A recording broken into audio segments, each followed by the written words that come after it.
जी बिस्मिल्लाहिर्रहमानिर्रहीम। अस्सलामुअलैकुम dear students, welcome to Refa international online classes में केसर इफ्तिखार आपका इंस्ट्रक्टर आज नए टॉपिक के साथ बच्चों प्रिंसिपल ऑफ कॉमर्स में मेरिट्स ऑफ सोल ट्रेडरशिप, जिसको उर्दू में हम वाहिद मलकियती कारोबार के फ़वाइद बोलते हैं, आज वो डिस्कस करेंगे। ठीक है मेरा बेटा। सबसे पहले मैं आपको ये कहना ज़रूरी समझता हूँ बच्चों कि आपने जो भी लेक्चर सुनना है, चाहे वो किसी भी टीचर से का है, आपने फ़र्स्ट ऑफ़ ऑल अपनी जो बुक्स हैं उनको अपने सामने रख लिया करें ताकि आपको समझने में कोई दिक्कत ना हो बच्चे। ठीक हो गया। तो जैसे मैंने आपको बड़ी दफ़ा कहा है और समझाने की कोशिश भी की है कि बच्चों जब भी आपसे कोई क्वेश्चन के बारे में वो पूछे जिसमें आपको वो डायरेक्ट कह दे कि मेरिट्स या डी मेरिट्स किसी भी टॉपिक के या कोई और टॉपिक है बच्चे, इससे यानी कि कोई और टॉपिक आप पढ़ रहे हैं, तो आपने सबसे पहले ये बात याद रखनी है कि वो पूछे या ना पूछे तो आपने लाजमी डेफिनेशन लिखनी है। तो डेफिनेशन क्या है कि वाहिद मलकियती कारोबार क्या है, जिसको आप इंग्लिश में सोल ट्रेडरशिप, सोल प्रोप्राइटरशिप आप ये कह सकते हैं। ठीक हो गया बच्चों।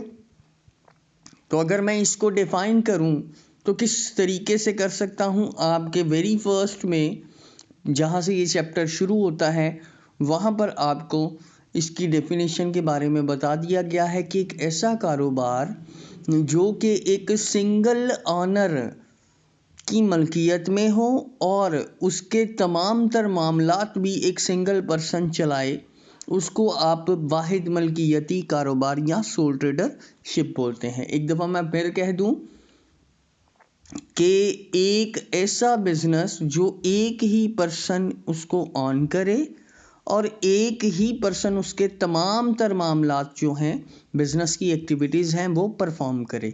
ठीक है। For the earning profit is called the sole tradership. तो अब फर्दर डिटेल में हम जाते हैं कि आ सोल ट्रेडरशिप यानी कि वाहिद मलकियती कारोबार हैज़ द फॉलोइंग मेरिट्स, यानी कि उसके कुछ फ़वाइद हैं जो हम आज डिस्कस करेंगे। ठीक हो गया बच्चे। नंबर फर्स्ट है इजी फॉर्मेशन। इजी फॉर्मेशन क्या है? आसान तश्कील उर्दू में इसको बोलते हैं बच्चों। तो आसान तश्कील से मुराद के उसको बनाना, उसको इंट्रोड्यूस करवाना या उसको उसका वजूद लेकर आना। ठीक है। यानी कि आसानी से आप बग़ैर किसी लीगल रेस्ट्रिक्शंस के, बग़ैर किसी रजिस्ट्रेशन के या बग़ैर किसी से पूछे आप इसको आसानी से शुरू कर सकते हैं और इसको बग़ैर किसी टाइम के वेस्टेज, यानी कि वो होता है ना कि मैं एक बिज़नेस शुरू करने जा रहा हूँ, मुझे अपने दोस्तों से पूछना है, मुझे अपने अजीज़ व अकारिब से पूछना है या इसके लिए कोई फर्दर फॉर्मेलिटीज़ पूरी करनी है, तो उसके लिए देयर इज़ नो रिस्ट्रिक्शंस। ठीक हो गया।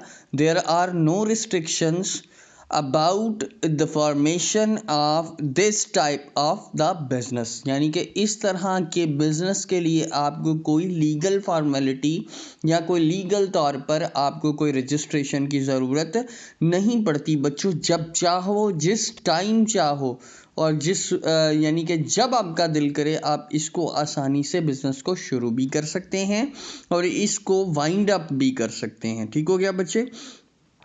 तो ये बहुत ही आसान टाइप ऑफ द बिजनेस है, ये बात आपने अपने जहन में रखनी है। ठीक हो गया।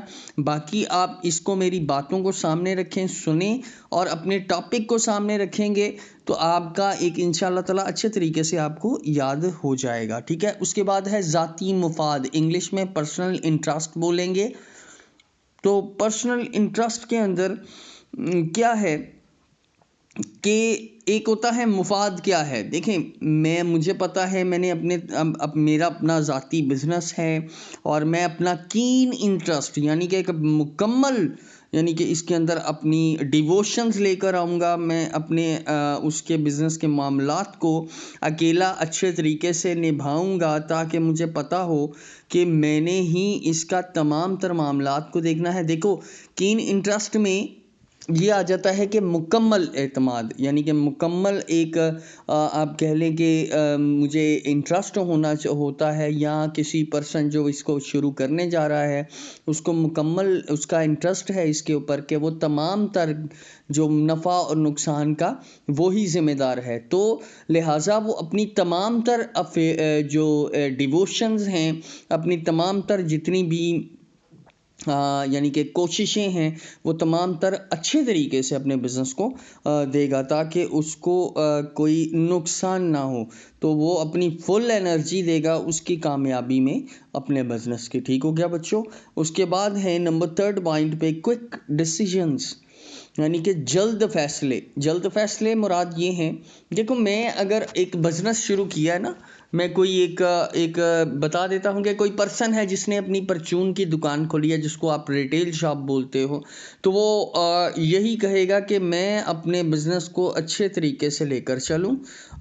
अगर तो कोई चीज़ लाने वाली है या कोई ऐसा फ़ैसला मैंने करना है जो मेरे बिज़नेस के हक़ में बेहतर है, तो बच्चों मैं बिल्कुल बग़ैर किसी रोक टोक के, बग़ैर किसी टाइम को वेस्ट किए, मैं आसानी से उसको जब चाहूँ उसको मैं वहाँ पर उसकी एक्सपेंशन कर सकता हूँ, या कोई फ़ैसला कर सकता हूँ उसके बारे में कि मेरे क्या मामलात हैं, मैंने किस तरीके से इसको लेकर चलना है। मुझे इसके लिए कोई फ़ॉर्मेलिटी की ज़रूरत नहीं है, उसके लिए कोई माहौल क्रिएट नहीं करना, मुझे वो तमाम तर फ़ैसले जो हैं इंडिविजुअली करने हैं।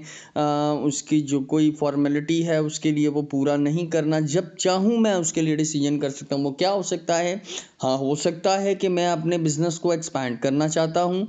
हाँ, हो ये भी सकता है कि मैं अपने बिज़नेस को यहाँ से उठाकर कहीं और लेकर जाना चाहता हूँ। हाँ, ये भी हो सकता है कि मैं अपने बिज़नेस को यहाँ से वाइंड अप करना चाहता हूँ।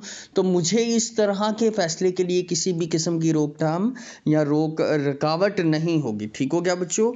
मैं नेक्स्ट पॉइंट की तरफ मूव करता हूँ। फ्रीडम ऑफ एक्शन है मुकम्मल आज़ादाना, जिसको यानी कि आप आज़ादाना फ़ैसला बोलते हैं। कि आज़ादाना फ़ैसला क्या है बच्चों? मैं जब चाहूँ, क्योंकि कंट्रोल और सुपरविज़न तमाम तर जो हैं वो मेरे ही हाथ में है या एक ही पर्सन के हाथ में है। तो वो जो चाहे जब चाहे वो अपनी बिज़नेस की कामयाबी के लिए उसकी एक्सपेंशन के लिए अब फ़ैसला कर सकता है, या उसको फ़ैसला करने का मुकम्मल हक़ है, आज़ाद है वो। उसको किसी किस्म की रोकथाम नहीं है या रोक टोक नहीं है जिसको आप बोल सकते हैं। तो अपने तमाम तर जो मैटर्स हैं उसको सॉल्व करने के लिए फ़ौरन एक्शन करेगा बगैर पूछे किसी से। ठीक हो गया? उसके बाद है बिज़नेस एक्यूरेसी आ जाती है बच्चों। तो ये भी वही पॉइंट है कि एक बंदा है, उसने अपने जितने भी मामलात हैं उसी के तक महदूद रहेगा। वो इसीलिए अपने जितने भी सीक्रेट्स होंगे बिज़नेस के वो कहीं बाहर लीक आउट या शेयर नहीं करेगा, क्योंकि उसी को उसके तमाम तरफ जो फ़ैसले हैं वो करने हैं। क्योंकि एक बिज़नेस की कामयाबी का जो फैक्टर है मेन, वो आपके बिज़नेस एक्यूरेसी है। ठीक हो गया? तो वो तमाम तरह फंक्शंस जो हैं, जितने भी डिसीजंस हैं उस पर्सन ने खुद ही लेना है, क्योंकि वो इंडिविजुअल है, वो एक सिंगल ऑनर है उस शॉप का या उस बिज़नेस का। So he can maintain the secrecy of business easily. तो वो कहता है कि वो फिर इस तरीके से अपने सीक्रेट्स को बहुत अच्छे तरीके से सीक्रेट ही रखेगा, यानी कि अपने जो जितने भी मामलात हैं। मोर ओवर तहम द ऑडिट भी इसके लिए ज़रूरत नहीं है, इसके लिए कोई भी पब्लिकेशंस की ज़रूरत नहीं है, क्योंकि इसके लिए या तो बिज़नेस के अकाउंट्स की पब्लिकेशंस भी ज़रूरी नहीं है। ठीक है? जितने भी मामलात हैं वो एक सिंगल पर्सन के ज़िम्मे हैं, तो वो तमाम तर सीक्रेट्स भी उसी के हाथ में ही रह जाते हैं। ठीक है? कॉन्टैक्ट विद कस्टमर्स, तो ये क्या है कि डायरेक्ट कस्टमर के साथ आपका कॉन्टैक्ट है। कि क्या हो सकता है? लिमिटेड मार्केट स्केल है। अपने माइंड में वो रखेगा क्या, कि लाइक क्या करते हैं कस्टमर्स, डिसलाइक क्या करते हैं? देखो, एक परचून वाली दुकान है या एक गारमेंट्स की दुकान ले लो, उसके पास कस्टमर रोज़ आता है, उसके पास रोज़ कस्टमर आते जाते हैं, तो वो उनकी ज़रूरियात ज़िंदगी के बारे में बेहतर फैसला भी करेगा और बेहतर जानेगा भी, क्योंकि उसके पास कौन से बहुत ज़्यादा रश है या बहुत ज़्यादा कस्टमर्स आएंगे।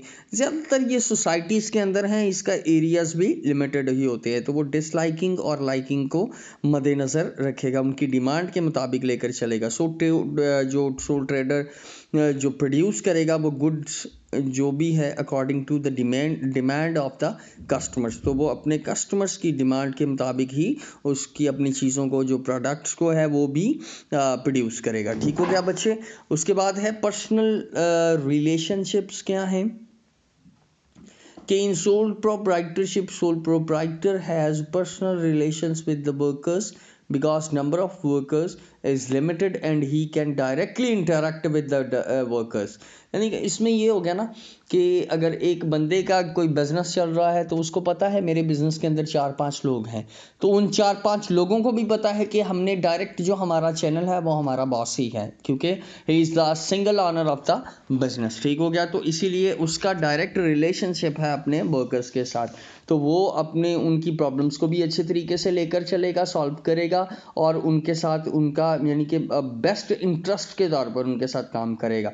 ठीक है? जो कि प्लस पॉइंट बनता है बिजनेस को स्ट्रांग फुटिंग के लिए पर लेकर आने के लिए। देखो ना, एक यानी कि बॉस है, वो अपने वर्कर्स की प्रॉब्लम्स को सॉल्व करेगा, उनकी यानी कि उनकी ख्वाहिशात जो हैं, उनकी फैसिलिटीज़ उन्हें पहुंचाएगा, उनकी ज़रूरियात ज़िंदगी को कोशिश करेगा कि लेकर चले, पूरी करे। तो वर्कर्स भी कोशिश करेंगे कि यार हमारा बॉस जो है हमारे साथ इतना फेयर तरीके से चल रहा है, तो हम क्यों ना उसके लिए भी हार्ड वर्क हों। ठीक है? तो यानी कि जो कि आपके यानी कि एक पर्सन के बिजनेस के लिए बड़ी इंपॉर्टेंस रखता है। उसके बाद है इजी एक्सेस है, आसान रसाई जिसको आप बोलते हैं। Generally sole trader perform the business activities in their homes और near the homes of the customers. तो जैसे आप कोई सौदा वगैरह लेकर लेना पड़ता है आपको, तो आपकी आसान रसाई हो जाएगी, यानी कि बाहर पैदल ही जाकर बंदा सौदा ले आता है। तो ये है जी सोल ऑनरशिप के लिए या सोल ऑनरशिप के पॉइंट्स हैं बच्चे। मैंने आपको एक एक्स्ट्रा कर देते हैं कि लेस पब्लिसिटी कॉस्ट है। देखो, इसके लिए किसी भी किस्म की कॉस्ट जो पब्लिसिटी है वो उसकी ज़रूरत नहीं है, क्योंकि ये चलता फिरता, ये जो बिज़नेस है ये खुद से चलता फिरता एक मार्केट यानी कि एक पब्लिसिटी है, क्योंकि गली के कॉर्नर पे या मार्केट्स के अंदर इतनी ज़्यादा शॉप्स नहीं होती जो आपके नियर बाय योर होम्स हैं, तो वहाँ पर आसानी से लोगों को पता लग जाता है कि अच्छा जी यहाँ पर कोई नया बिज़नेस शुरू हुआ है या कोई नई दुकान हुई है, शुरू से ओपन हुई है, तो लिहाजा इसके लिए कोई इतनी पब्लिसिटी कॉस्ट की ज़रूरत नहीं पड़ती। सो जी बच्चों, ये आपका क्वेश्चन था। उम्मीद करूँगा कि मैंने कोशिश की है कि आपको अच्छे तरीके से समझ आ जाए, लिहाजा आपने इसको अच्छे तरीके से पढ़ना है और इसको याद करने की कोशिश कीजिए, और याद करने के बाद अपनी अपनी कॉपीज़ पर ज़रूर लिखा करें बच्चों। याद करके क्वेश्चन लिखा हुआ जो होता है वो कभी भी भूलता नहीं है। तो भी अपना बहुत ज़्यादा ख्याल रखिएगा। आपके इंस्ट्रक्टर को इजाज़त दीजिए। अल्लाह हाफ़िज़।